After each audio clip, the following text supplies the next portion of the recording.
Welcome back. Again, we're dealing with Chapter 3, and we're looking at the environmental forces that exist.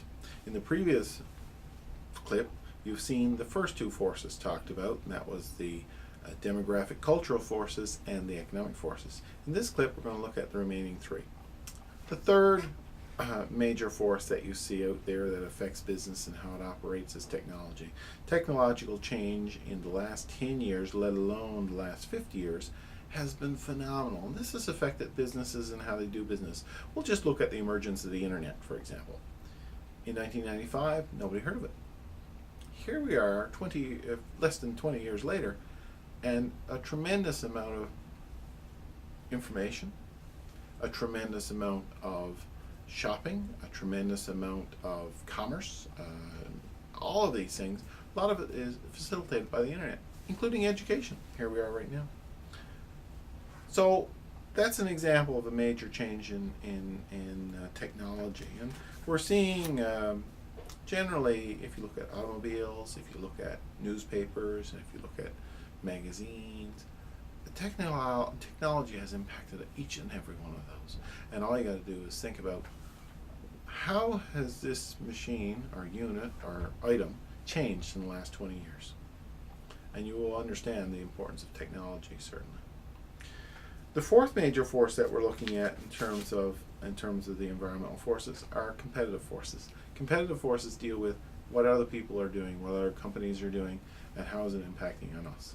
And this one stands out as a pretty obvious one. If you're in business, you certainly are going to be looking at what are the other guys doing. So competitive forces are critical.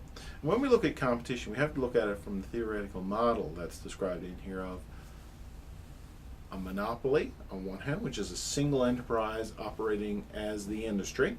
So an organization like Newfoundland Power is a monopoly. That's the only people you can buy electricity off. Whereas on the other extreme, we have pure competition, where we have many sellers selling identical products to many customers. So the customer has total choice in that.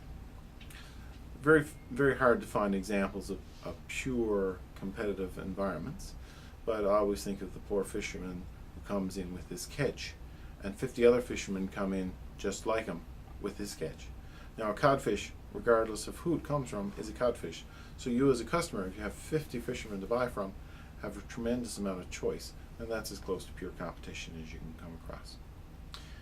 In the middle, we have a couple of little options. One is monopolistic competition, which is near the monopoly side, but a monopolistic competition is competition on the basis of substitute. So if you don't like Coca-Cola or Pepsi-Cola, you can switch to orange juice. Either one is a drink. So the competitors are not directly competing, but people can switch out products.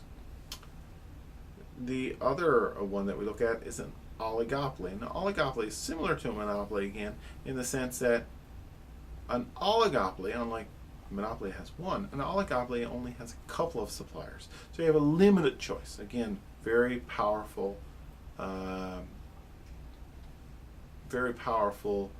sellers, but not as powerful as a monopoly. The final force that is discussed here is regulatory, and within regulatory we look at the concept of political legal. Regulatory forces deal with the government's ability to legislate how and why a company sells. So for example, regulations would come down with regards to all automobiles have to operate with seat belts. So the manufacturing industry has to install seat belts in every car. That obviously adds to the cost of the car. But regulations are a fact of life, and that is done by government, who represents us, to ensure our collective safety. However, it boxes industry in, and the industry cannot control what's regulated and what's not. And oftentimes you hear in the news of many companies looking to limit the amount of regulation rather than to encourage regulation.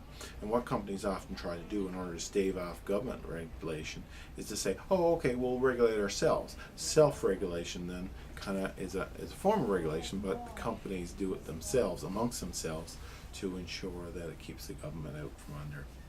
So, in summary, we have 5 environmental forces out there.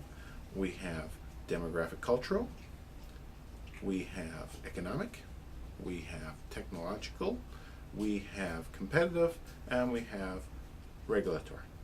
Make sure you're familiar with all of these, and how it impacts Canadian business. Again, I want to remind you, if you have any questions, please email me or call me. Thanks.